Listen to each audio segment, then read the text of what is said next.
బండి భగీరథ కేసులో కొత్తగా మరో సెక్షన్ను జోడించారు పోలీసులు. బాధితురాలిపై పలుమార్లు అత్యాచారం చేశాడని మరో సెక్షన్ను కూడా జత చేశారు పోలీసులు. బండి భగీరథపై బిఎన్ఎస్ 64 సబ్సెక్షన్ 2M సెక్షన్ జత చేశారు. నేరం రుజువైతే కనీసం 10 ఏళ్ల జైలు శిక్ష లేదా జీవిత ఖైదు పడే అవకాశం ఉంది. మన బండి భగీరథను పోలీసులు అదుపులోకి తీసుకున్నారు. మ్యాజిస్ట్రేట్ ఈ నెల 29 వరకు రిమాండ్ విధించగా పోలీసులు చెర్లపల్లి జైలుకు తరలించారు. సత్యసాయి జిల్లా కదిరి నియోజకవర్గ జనసేన పార్టీ ఇన్ఛార్జ్ భైరవ ప్రసాద్ పై పోలీసులు కేసు నమోదు చేశారు. భైరవ ప్రసాద్ గత కొన్ని రోజులుగా శారీరకంగా మానసికంగా వేధిస్తున్నాడని ఆయన భార్య శశికళ కుమార్తె సాయి వర్షిని పోలీసులకు ఫిర్యాదు చేశారు. న్యాయవాది వృత్తిలో ఉన్న భైరవ ప్రసాద్ కదిరి జనసేన ఇన్ఛార్జ్.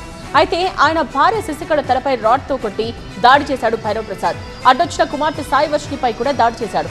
ఈ ఘటనపై ఫిర్యాదు మేరకు కేసు నమోదు చేశారు పోలీసులు. రాజస్థాన్ ఝాలావాడ్ జిల్లాలో గ్యాంగ్స్టర్ల అక్రమ ఆస్తులే లక్ష్యంగా పోలీసులు, మున్సిపల్ అధికారులు బుల్డోజర్ చర్యలు చేపట్టారు.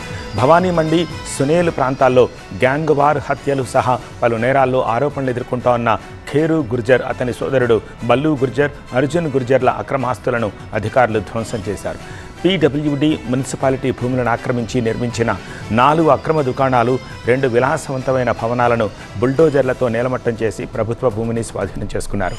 ఖేరు, బల్లు సోదరులపై, దంపతులపై హత్య కేసుతో సహా మొత్తం 18 క్రిమినల్ కేసులున్నాయని ఎస్పీ చెప్పారు. అర్జున్ గుర్జర్పై కూడా పలు తీవ్రమైన కేసులున్నాయి. నేరాల ద్వారా సంపాదించిన బ్లాక్ మనీతో నిర్మించిన ఈ ఆస్తులను భారీ పోలీస్ బలగాల సమక్షంలో అధికారులు కూల్చేశారు. వికారాబాద్ జిల్లా తాండూరు పరిధిలో కలెక్టర్ ఆదేశించిన ధాన్యం బస్తాలు కదలడం లేదు. బెన్నూరు కొనుగోలు కేంద్రంలో అకాల వర్షానికి తడిసి వరి ముద్దయింది. అయితే అన్నదాతల గోతను అధికారులు పట్టించుకోవడం లేదు. మార్కెటింగ్, DCMS, IKP అధికారులపై రైతులు మండిపడుతున్నారు. ఏపీ సీఎం చంద్రబాబు రేపు నెల్లూరు జిల్లాలో పర్యటిస్తారు. కావలి మండలము తుమ్మలపెంటలో జరిగే మత్స్యకార సేవా కార్యక్రమంలో పాల్గొననున్నారు. ఎల్లుండి కుప్పంలో చంద్రబాబు పర్యటిస్తారు. ప్రసన్న తిరుపతి గంగమ్మను దర్శించుకుని పట్టువస్త్రాలు సమర్పించనున్నారు. 20వ తేదీ మధ్యాహ్నం బెంగళూరులోని ఆర్ట్ ఆఫ్ లివింగ్ కేంద్రానికి వెళతారు. కేంద్ర మంత్రులు నిర్మలా సీతారామన్, పీయూష్ గోయల్కు ఏపీ సీఎం చంద్రబాబు లేఖ రాశారు. పొగాకు, ఆక్వా రైతుల సమస్యలు, ఎగుమతుల సంక్షోభంపై లేఖలో ప్రస్తావించారు. రొయ్య ఉత్పత్తిదారుల సమన్వయ కమిటీ ఏర్పాటు చేసి 100 కోట్ల నిధులు మంజూరు చేయాలని కోరారు. రాష్ట్రంలో అదనంగా రీజనల్ ఫిషరీస్ ఇన్స్టిట్యూట్ ఏర్పాటు చేయాలని లేఖలో విన్నవించారు. భారత సైనిక దళాల ఆహారంలో రొయ్యలను భాగం చేయాలన్నారు. పొగాకు ఉత్పత్తులపై మితిమీరిన పన్నులతో రైతులు పడుతున్న ఇబ్బందులను గుర్తు చేశారు. ఏపీలో ఆర్టీసీ కార్మికుల ఆందోళనలు కొనసాగుతున్నాయి. ఇవాళ కలెక్టర్లకు కార్మికులు మెమొరాండం ఇవ్వనున్నారు. ఆర్టీసీని ప్రైవేటు పరం చేయొద్దు అని కార్మికులు డిమాండ్ చేస్తున్నారు. విద్యుత్ బస్సులు ప్రైవేట్ ఆపరేటర్లకు ఇవ్వకుండా ఆర్టీసీ స్వయంగా నిర్వహించాలని డిమాండ్ చేస్తున్నారు. ఈ నెల 26న రౌండ్ టేబుల్ సమావేశం నిర్వహించి భవిష్యత్తు కార్యాచరణ ప్రకటిస్తామని కార్మికులు చెప్పారు. మంత్రి నారా లోకేష్ ఆలోచన విధానంతో ప్రభుత్వ స్కూళ్లలో మంచి ఫలితాలు వచ్చాయని మంత్రి టీజీ భరత్ అన్నారు. కర్నూలు నియోజకవర్గంలో ప్రభుత్వ పాఠశాలలో చదివి 10th లో మంచి మార్కులు సాధించిన టాప్ 5 విద్యార్థులకు మంత్రి టీజీ భరత్ తన ఇంట్లో ప్రత్యేక విందు ఇచ్చారు. విద్యార్థులను అభినందించి నగదు ప్రోత్సాహక బహుమతి అందించారు. భవిష్యత్తులో కూడా బాగా చదవాలని విద్యార్థులకు మంత్రి సూచించారు. తెలుగు రాష్ట్రాల మధ్య ప్రయాణికుల సౌకర్యం కోసం కేంద్రం మరో రైలు ఏర్పాటు చేస్తుందని కేంద్ర మంత్రి కిషన్ రెడ్డి చెప్పారు. కేరళ తిరుచానూరు, హైదరాబాదు, చర్లపల్లి మధ్య వారానికి ఒకసారి ఈ రైలు సేవలుంటాయన్నారు. తిరుమల భక్తులతో పాటు రాయలసీమ జిల్లాల ప్రజలకు సౌకర్యవంతమైన ప్రయాణం అందించేందుకు ఈ వీక్లీ ఎక్స్ప్రెస్ రైలును అందుబాటులోకి తెచ్చామని కిషన్ రెడ్డి చెప్పారు. ఎన్టీఆర్ జిల్లా ఇబ్రహీంపట్నం పరిధిలోని మూలపాడు దగ్గర ఉద్రిక్తత చోటు చేసుకుంది. మూలపాడు గ్రామ జాతీయ రహదారి సమీపంలో ఆక్రమణలను అధికారులు తొలగిస్తున్నారు. దీంతో భారీగా పోలీసులు మోహరించారు. బ్లాక్ స్పాట్ బస్సు యాత్రలో భాగంగా గుర్తించిన ఆక్రమణలను రెవెన్యూ, పోలీస్, హైవే అథారిటీ అధికారులు తొలగిస్తున్నారు. వరుస ప్రమాదాల నేపథ్యంలో సర్వీస్ రోడ్డు ఏర్పాటు చేసేందుకు సన్నద్ధమయ్యారు అధికారులు. తూర్పుగోదావరి జిల్లాలోని కోరకొండలో ఉద్రిక్తత ఏర్పడింది. గత రాత్రి మట్టితో వెళుతున్న టిప్పర్ లారీని ఢీకొని నొక్కి రాజీవ్ అనే యువకుడు చనిపోయాడు. దీంతో మృతుడి ఫ్లెక్సీతో కుటుంబ సభ్యులు జాతీయ రహదారిపై బైఠాయించి నిరసన తెలిపారు. అయితే ఆందోళన చేస్తున్న వారిని అక్కడి నుంచి తరలించారు పోలీసులు. తమ కుమారుడిని చంపేసిన వారిని వదిలేసి తమనెందుకు అరెస్ట్ చేస్తున్నారని రాజేష్ కుటుంబ సభ్యులు మండిపడుతున్నారు. తెలంగాణలో తెలుగుదేశం పార్టీకి పునర్వైభవం తెస్తామని పార్టీ సీనియర్ నేత కాట్రగడ్డ ప్రసూన ధీమా వ్యక్తం చేశారు. రాష్ట్రంలో టీడీపీ ఉనికిని చెరపడం సాధ్యం కాదని సూచించారు. గ్రామాల్లో పార్టీ బలంగా ఉందని, బలోపేతం కోసం శాయశక్తులా కృషి చేస్తామని అన్నారు. హైదరాబాద్ దోమలగూడలోని టీడీపీ ఆఫీసులో జరిగిన మినీ మహానాడుకు చీఫ్ గెస్ట్గా హాజరై మాట్లాడారు. పార్టీ జెండా ఎగరేసి ఎన్టీఆర్ విగ్రహానికి నివాళులర్పించారు. తెలంగాణలో ఖాళీగా ఉన్న 2 లక్షల ప్రభుత్వ ఉద్యోగులను వెంటనే భర్తీ చేయాలని Rajya Sabha MP R Krishnaiah demand చేశారు.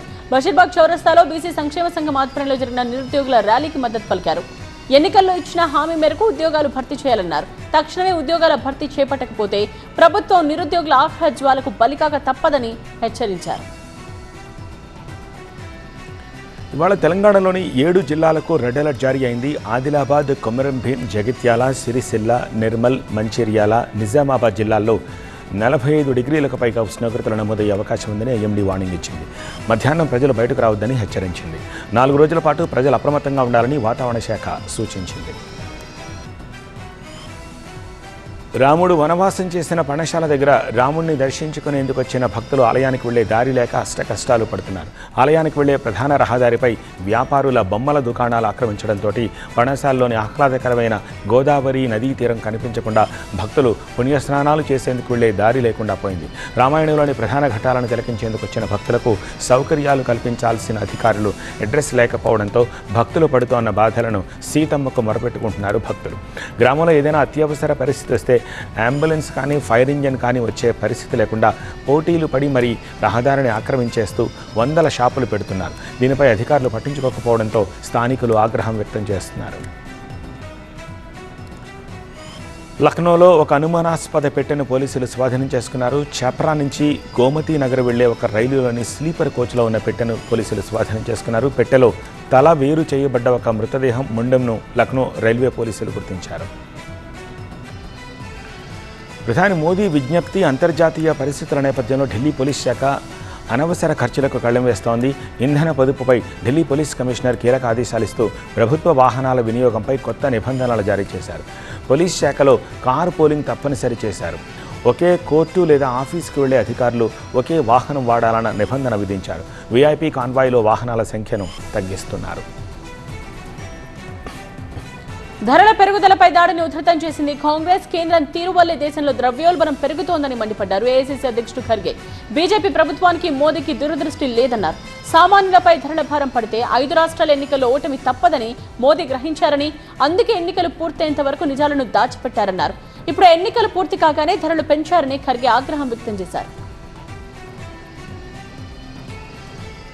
బీహార్లోని ఒక రైలులో అగ్ని ప్రమాదం జరిగింది. నసరాం స్టేషన్లో ప్యాసింజర్ ట్రైన్లో అగ్నికీలలు ఎగిసిపడ్డాయి. ససరాం పాట్నా ప్యాసింజర్ రైల్లో ఈ ప్రమాదం జరిగింది. రైలు పాట్నాకు వెళుతున్న సమయంలో రైల్లో ఉన్న బోగి దగ్ధమైంది. షార్ట్ సర్క్యూట్ వల్లే ప్రమాదం జరిగిందని అధికారులు తెలిపారు. కేరళలోని తిరువనంతపురం ఎయిర్పోర్ట్లో భద్రత పెంచారు. ఇవాళ సీఎం వీడి సతీష్ ప్రమాణ స్వీకారానికి భారీగా వీవీఐపీలు తరలివచ్చారు. దీంతో భద్రతను కట్టుదిట్టం చేశారు. డాగ్ స్క్వాడ్లతో తనిఖీలు చేస్తున్నారు. ఎలాంటి అవాంఛనీయ ఘటనలు జరగకుండా చర్యలు తీసుకుంటున్నారు. తమిళనాట కొత్తగా ఏర్పడ్డ ప్రభుత్వం అదే స్థాయిలో పాలన కొనసాగిస్తోంది. ప్రజలకు ప్రభుత్వంపై నమ్మకాన్ని కలిగిస్తోంది. తాజాగా మంత్రి ఆదవ్ అర్జున యువ ఆటగాళ్లతో ముచ్చటించారు. చెన్నైలోని జవహర్లాల్ నెహ్రూ స్టేడియంలో వివిధ గేమ్స్ కోసం ప్రాక్టీస్ చేస్తున్న ప్లేయర్లతో మాట్లాడారు. ఆటగాళ్లకు రాష్ట్ర ప్రభుత్వం ఎప్పుడూ అండగా ఉంటుందని భరోసా ఇచ్చారు. మధ్యప్రదేశ్లోని భోజ్సాలలో పూజలు కొనసాగుతున్నాయి. ఇటీవల అది మందిరమని హైకోర్టు తీర్పు ఇవ్వడంతో భారీగా భక్తులు తరలివస్తున్నారు. మరోవైపు పోలీసులు కూడా ఈ ఆలయానికి భద్రతను పెంచారు. ఇక్కడికి వచ్చే భక్తులకు భద్రత కల్పిస్తున్నారు. ముంబైలో అగ్ని ప్రమాదం జరిగింది. ధారావి ఏరియాలోని అశోక్ మిల్ కాంపౌండ్లో మంటలు చెలరేగాయి. దీంతో ఫైర్ ఇంజన్లతో మంటలను అదుపు చేస్తున్నారు. అయితే ప్రాణ నష్టం తప్పడంతో అంతా ఊపిరి పీల్చుకున్నారు. ఈ అగ్ని ప్రమాదంలో లక్షల రూపాయల ఆస్తి నష్టం జరిగింది. ఉత్తరప్రదేశ్లో జరిగిన రోడ్డు ప్రమాదంలో 4 మృతి చెందారు. బెహ్రాయిచ్ అలాగే నన్పరా రోడ్లో ఈ ప్రమాదం జరిగింది. 2 వాహనాలు ఢీకొనడంతో ఈ ప్రమాదం జరిగింది. ఆ తర్వాత ఘటనా స్థలానికి చేరుకున్న పోలీసులు ప్రమాదానికి గల కారణాలపై ఆరా తీశారు. ఐపీఎల్ 2026 సీజన్లో బెంగళూరు టీం ప్లే ఆఫ్స్కు చేరింది. నిన్న జరిగిన మ్యాచ్లో పంజాబ్పై ఘన విజయం సాధించింది. మొదట బ్యాటింగ్ చేసిన బెంగళూరు జట్టు 2 వికెట్ల నష్టానికి 222 పరుగులు చేసింది. వెంకటేష్ అయ్యర్ 73 పరుగులతో దుమ్ము రేపాడు. విరాట్ కోహ్లీ 58, పడిక్కల్ 45 పరుగులతో రాణించారు. తర్వాత బరిలోకి దిగిన పంజాబ్ టీం 8 వికెట్ల నష్టానికి 199 పరుగులు మాత్రమే చేసింది. పంజాబ్ టీంలో శశాంక్ సింగ్ 56 పరుగులు చేశాడు. తన వెయిట్ లాస్ జర్నీ గురించి కీర్తి సురేష్ ఇంట్రెస్టింగ్ విషయాల్ని రివీల్ చేశారు. కెరియర్ స్టార్టింగ్ లో బొద్దుగా ఉన్న ఈ బ్యూటీ తర్వాత స్లిమ్ లుక్ మారిపోయారు. అయితే ఆ సమయంలో తన లుక్ విషయంలో చాలా విమర్శలు వచ్చాయని గుర్తు చేసుకున్నారు. తాను వర్కౌట్స్ చేసి వైట్ తగ్గిన సర్జరీ చేయించుకున్నానన్న కామెంట్స్ వినిపించాయన్నారు. పెద్ద వర్క్ పూర్తి కావడంతో రామ్ చరణ్ నెక్స్ట్ మూవీ మీద ఫోకస్ చేస్తున్నారు. ప్రజెంట్ ముంబైలోనే ఉన్న చెర్రీ అక్కడే సుకుమార్ సినిమా కోసం లుక్ టెస్ట్ పూర్తి చేశారన్న టాక్ వినిపిస్తోంది. గతంలో రంగస్థలం సినిమాతో చరణ్కి ఇండస్ట్రీ హిట్ ఇచ్చిన సుకుమార్ ఇప్పుడు మరోసారి అదే మ్యాజిక్ రిపీట్ చేసేందుకు ప్లాన్ చేస్తున్నారు.